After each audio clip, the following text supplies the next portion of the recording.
일장 평온한 일상과 숨겨진 의도. 30년간 교단에 섰던 내 손은 이제 책 한 권 한 권을 정리하며 하루를 보낸다. 퇴직 후 시작한 작은 서점책과 여유는 나에게 새로운 안식처가 되어 주었다. 현우가 기자로 바쁘게 뛰어다니는 동안 나는 이곳에서 조용히 책과 함께 시간을 보냈다. 2달 전 가을 설인이라는 젊은 여성이 찾아왔다. 안녕하세요. 저는 김설인이라고 합니다. 현우 기자님과 같은 신문사에서 일하고 있어요. 30 초반쯤 되어 보이는 그녀는 환한 미소를 띠고 있었다. 현우 이야기를 듣고 반가운 마음에 차를 대접했다. 그 후로 설이는 일주일에 2~3번씩 들러 서점 일을 도왔다. 어머니, 이 책들 정리할게요. 내가 좋아하는 유자차를 사오고 추운 날엔 호빵을 챙겨왔다. 마치 친딸처럼 챙겨주는 모습에 외로움이 사라지는 것 같았다. 하지만 가끔 묘한 기분이 들었다. 설인이 서가를 살필 때의 그 시선. 단순히 책을 보는 것과 달랐다. 무언가를 찾는 듯한, 탐색하는 듯한 눈빛이었다. 특히 현우의 자료 상자가 있는 구석 쪽을 볼 때면 더욱 날카로워졌다. 우리 현우가 요즘 무슨 기사 쓰고 있는지 알아? 설인의 얼굴에 스쳐 지나간 표정. 뭔가 숨기는 듯한 그 찰나의 변화를 나는 놓치지 않았다. 30년 교직 생활로 기른 학생들의 거짓말을 알아채는 능력. 그 촉이 설인에게서 신호를 보내고 있었다. 어느 날 설인이 화장실에 간 사이 바닥에서 명함을 발견했다. 한강개발 홍보실 차장 김설인. 신문사가 아니었다. 예전에 다니던 회사 명함이에요. 설인의 설명은 자연스러웠지만 명함은 새 것처럼 깨끗했다. 사흘 후 아침 서점 문을 열고 들어서는데 뭔가 이상했다. 공기가 달랐다. 책장이 평소와 달랐다. 누군가 이곳을 뒤진 흔적이었다. 1시간쯤 살핀 끝에 책장 뒤편에서 서류를 발견했다. 송현우 기자 마이너스 시곡 개발 비리 취재 건. 취재 중단 요구. 손이 떨렸다. 더 놀라운 건 서가 뒤편에 숨겨진 녹음기였다. LED 불빛이 깜빡였다. 작동 중이었다. 바로 그때 서점 문이 열렸다. 설인이었다. 평소보다 30분이나 일찍 왔다. 나는 재빨리 녹음기를 주머니에 넣었다. 그날 오후 설인이 화장실에 간 사이 그녀의 목소리가 문틈으로 새어나왔다. 네, 계속 지켜보고 있어요. 현우가 넘긴 자료들 찾고 있어요. 서점 어딘가에 숨겨뒀을 가능성이 높아요. 시곡 비리 취재건은 반드시 막아야 합니다. 어머니 쪽으로는 절대 눈치채지 못하게 하겠습니다. 온몸에 소름이 돋았다. 설인이 현우의 동료가 아니라 그를 감시하는 사람이었다니. 그리고 나까지도. 그날 밤 현우에게 전화했지만 받지 않았다. 문자만 왔다. 엄마, 며칠 연락 못할 것 같아요. 걱정 마요. 중요한 일 하고 있어요. 평소 어머니라고 부르는 녀석이 엄마라고 했다는 건 정말 위급한 상황이라는 뜻이었다. 잠이 오지 않았다. 거울 속 내 모습을 바라보았다. 61세의 늙은 여자. 하지만 30년간 온갖 아이들을 다뤄본 경험이 있지 않은가? 나는 결코 약한 사람이 아니었다. 그래, 이제 진짜 싸움이 시작되는 거야. 이장 어머니의 전쟁 준비. 다음 날 아침 나는 작은 노트를 꺼내 계획을 세우기 시작했다. 30년간 수업 계획을 세우듯 치밀하게 전략을 짰다. 먼저 설인을 안심시켜야 했다. 내가 아무것도 모른다고 그저 늙고 순진한 노인일 뿐이라고 믿게 만들어야 했다. 그리고 현우가 찾고 있다는 자료가 정말 서점 어딘가에 있는지 확인해야 했다. 무엇보다 도움을 청할 사람이 필요했다. 문득 떠오르는 얼굴이 있었다. 정민이. 내가 담임을 맡았던 제자로 지금은 지역 신문사에서 기자로 일하고 있다. 성실하고 정의감이 강한 아이였다. 정민아, 나 선생님이야. 혹시 시간 날 때 서점으로 와줄 수 있겠니? 중요한 이야기가 있어. 선생님, 무슨 일 있으세요? 목소리가 평소랑 달라요. 전화로는 얘기하기 어려워. 꼭 만나서 이야기해야 할 것 같구나. 알겠습니다. 내일 오후에 갈게요. 그날부터 나는 조심스럽게 연기를 시작했다. 설인이 올 때마다 약간씩 건망증이 있는 척, 말을 헷갈리는 척 했다. 어머, 설인아, 너 언제 왔니? 아까 왔다 갔던 것 같은데. 방금 들어왔어요, 어머니. 괜찮으세요? 설인의 눈빛이 예리해졌다. 이 아이가 내 변화를 관찰하고 있다는 걸 느꼈다.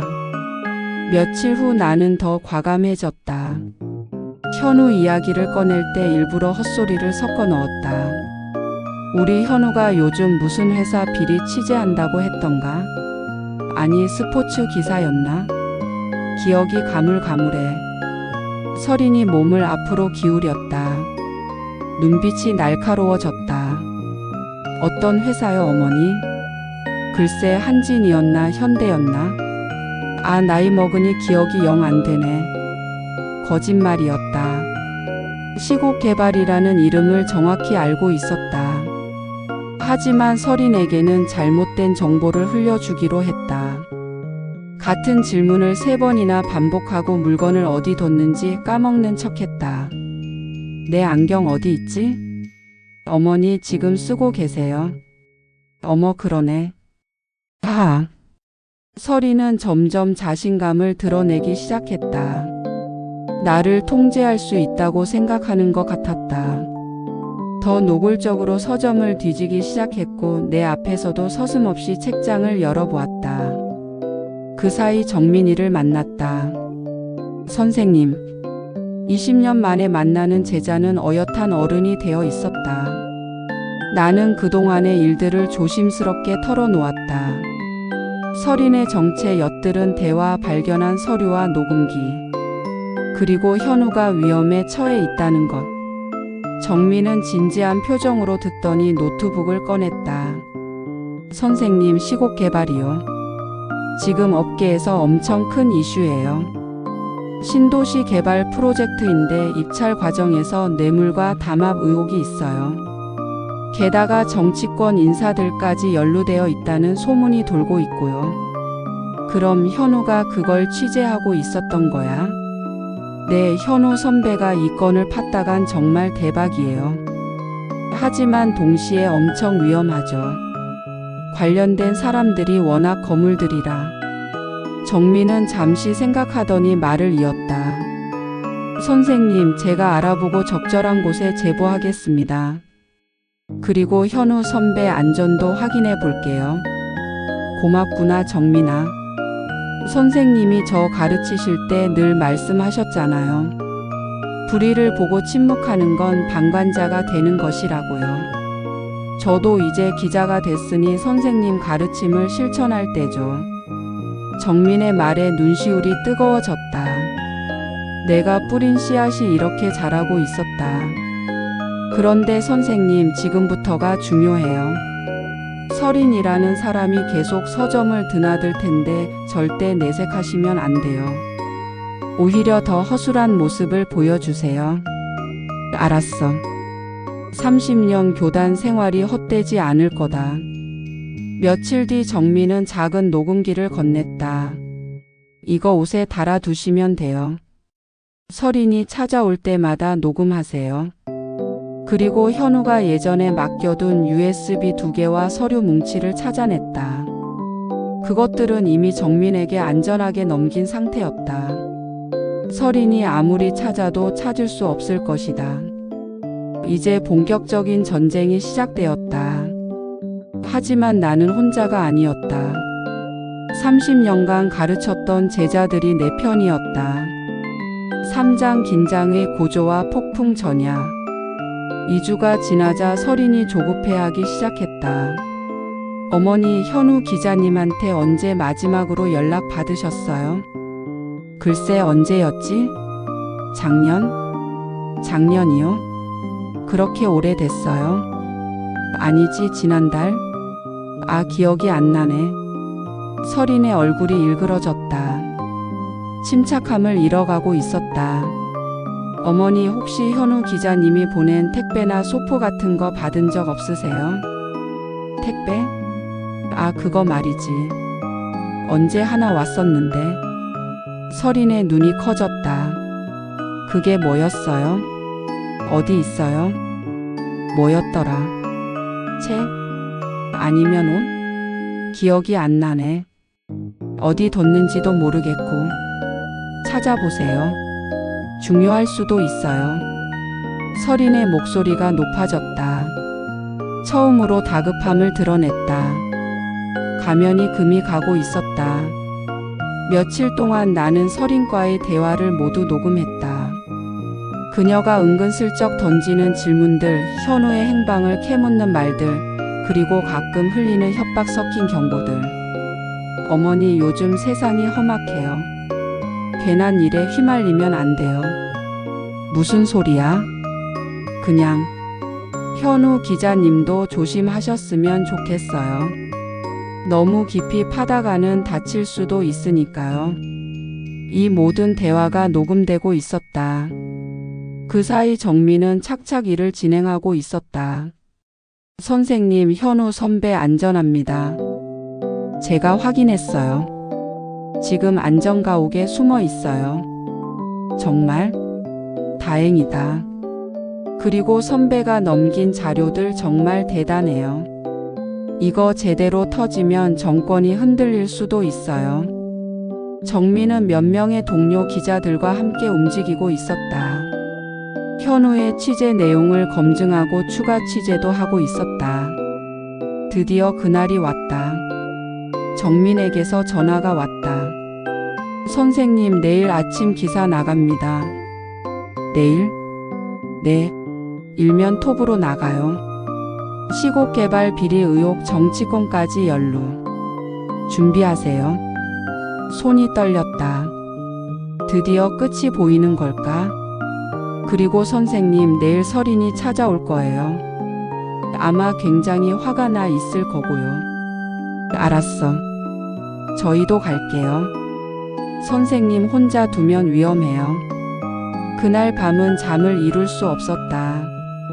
창밖으로 보름달이 환하게 빛나고 있었다. 30년 교직 생활 중 가장 긴장되는 밤이었다. 새벽 5시 스마트폰이 울렸다. 정민이 보낸 기사 링크였다. 시곡개발 부정 입찰 의혹 정치권까지 연루 정황 포착. 뇌물 50억 검은 돈의 행방 추적. 내부 고발자 증언 확보. 수사 착수 초읽기. 기사를 읽는 손이 떨렸다. 현우의 이름이 공동 취재진으로 작게 실려 있었다. 사장 가면이 벗겨지는 순간. 오전 8시 평소처럼 서점 문을 열었다. 정민과 동료 기자 2명이 이미 와 있었다. 선생님, 저희는 저 구석에 숨어 있을게요. 필요하면 바로 나가고요. 그래, 고맙다. 9시 정각. 서점 문이 거칠게 열렸다. 설인이었다. 하지만 예전의 다정한 모습은 온데간데 없었다. 얼굴이 일그러져 있었고 눈빛은 차갑게 식어 있었다. 어머니, 이게 무슨 일인지 아세요? 설인이 신문을 내 앞에 내던졌다. 나는 천천히 안경을 벗었다 끼었다 하며 시간을 벌었다. 그리고 차분한 목소리로 말했다. 무슨 소리인지 모르겠구나. 정말 모르세요? 어제까지도 현우가 스포츠 기사 쓴다고 하셨잖아요. 설인의 목소리가 날카로워졌다. 가면이 완전히 벗겨진 것이다. 나는 천천히 일어나 책장으로 걸어갔다. 그리고 돌아서서 설인을 똑바로 바라보았다. 30년간 교단에 서며 기른 위엄이 목소리에 실렸다. 설인아, 아니. 당신이 누구든 간에 서린의 얼굴이 굳어졌다. 30년 동안 교단에 서면서 온갖 아이들을 봤어. 거짓말하는 아이, 숨기는 아이, 연기하는 아이들 말이야. 나는 한 걸음씩 서린 쪽으로 다가갔다. 당신 같은 아이도 많이 봤고, 똑똑하다고 생각하지만 결국 들통나는 그런 아이들. 어머니는 무슨 어머니야? 목소리를 높였다. 내 아들을 위험에 빠뜨린 주제에, 나를 이용하려 한 주제에. 서린이 뒷걸음질 쳤다. 처음부터 알고 있었어. 당신이 내 아들을 감시하러 온 거라는 걸. 그리고 나까지 이용하려 했다는 것도. 그게 무슨. 당신들이 얼마나 치밀하게 계획했는지는 모르겠지만 한 가지 놓친 게 있어. 나는 서린 바로 앞까지 다가갔다. 어미 곰을 건드리면 어떻게 되는지 말이야. 바로 그때 서점 문이 열리며 정민이와 동료 기자들이 나왔다. 실시간으로 송출되고 있습니다, 선생님. 정민이가 휴대폰을 보여주었다. 라이브 방송이었다. 서린의 얼굴이 새하얗게 변했다. 이 모든 대화가 녹음되고 있었고 지금 실시간으로 방송되고 있어요. 시국 비리를 덮으려는 세력들의 실체가 만천하에 드러나는 순간입니다. 당신들, 이게. 서린은 헐떡이며 뒤로 물러섰다. 나는 서점 의자로 걸어가 앉았다.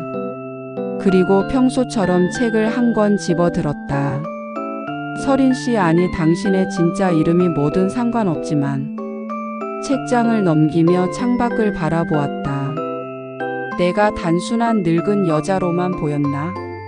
30년 동안 수많은 제자들을 길러냈고 그 아이들은 지금 사회 곳곳에서 정의를 위해 일하고 있어. 밖에서는 경찰차 사이렌 소리가 들려오고 있었다. 당신들은 그 네트워크를 과소평가했어. 그리고 무엇보다 나는 서린을 돌아보았다. 어머니의 마음을 과소평가했지. 경찰들이 서점으로 들어왔다. 서린은 더 이상 저항하지 않았다. 모든 게 끝났다는 걸 알았다. 서린이 연행된 후 서점은 한동안 취재진들로 북적였다. 지역 방송국부터 전국 언론사까지 인터뷰 요청이 쏟아졌다. 어머님, 어떻게 이 모든 걸 혼자 계획하셨어요? 혼자가 아니었어요. 내 제자들이 도와줬죠. 카메라 앞에서 나는 차분하게 말했다. 30년 교직 생활이 헛되지 않았다는 걸 증명하고 싶었어요. 학생들에게 가르쳤던 정의와 용기를 이제는 내가 실천해야 할 때라고 생각했죠. 그날 오후 드디어 현우에게서 전화가 왔다. 엄마. 현우야. 엄마 정말 대단하세요. 제가 어릴 때부터 봐온 엄마가 아니에요. 엄마가 이렇게 용감한 분인 줄 몰랐어요. 바보야, 내가 널 지키려고 한 거야. 엄마는 원래 이래. 현우의 목소리가 떨렸다. 엄마, 위험하게 하셔서 걱정 많이 했어요. 너도 위험한 일 하고 있잖아. 그런 아들을 둔 엄마가 가만히 있을 수 있겠니?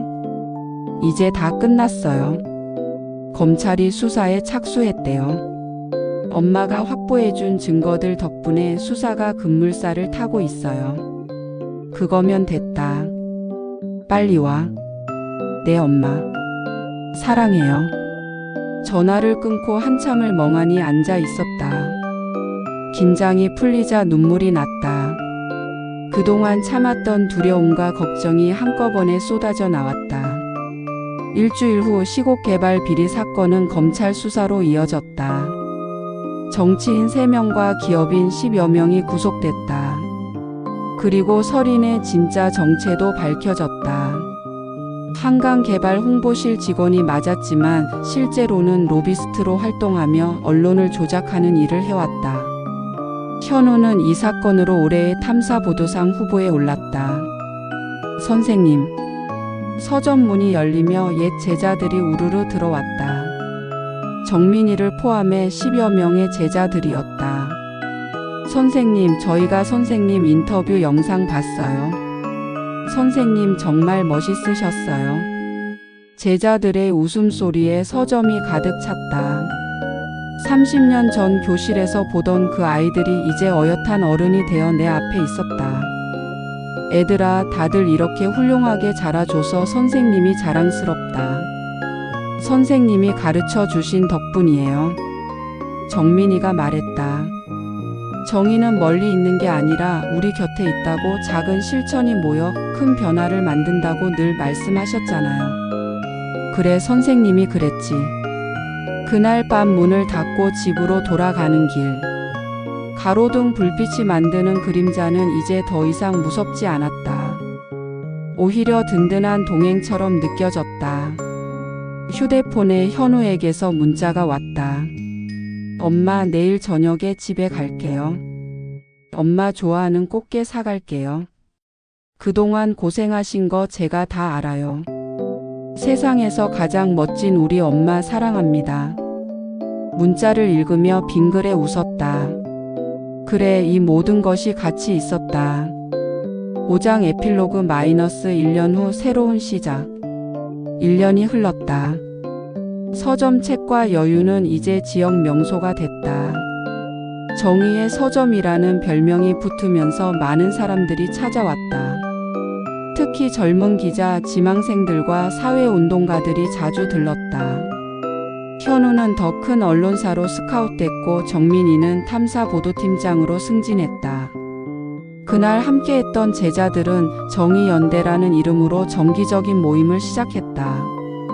30명이 넘는 제자들이 변호사, 기자, 공무원, 교사 등 각자의 자리에서 정의를 실천하고 있었다. 매달 한 번씩 서점에 모여 활동을 나누고 서로를 격려했다. 저는 학교에서 학생 인권 보호 프로그램을 만들었습니다. 저희 로펌에서 무료 법률 상담 봉사를 시작했어요. 제자들의 이야기를 들으며 가슴이 뿌듯했다. 30년 교직 생활의 진짜 의미는 올바른 가치를 심어주고 그것이 세상에 퍼져나가 더 나은 사회를 만드는 것이었다. 어느 가을날 오후 50대 중반쯤 되어 보이는 여성이 서점에 들어왔다. 저는 설인의 어머니입니다. 순간 긴장했지만 여성의 눈빛은 적대적이지 않았다. 저희 딸이 정말 잘못했습니다. 사과드리러 왔어요. 차를 내오며 이야기를 들었다. 딸아이가 지금 복역 중인데 많이 반성하고 있습니다. 사장님 이야기를 많이 했어요. 자기가 얼마나 어리석었는지 깨달았다고요. 이미 지나간 일이에요. 설인 씨도 이 기회에 진짜 자신을 찾았으면 좋겠네요. 사람은 누구나 변할 수 있다고 믿어요.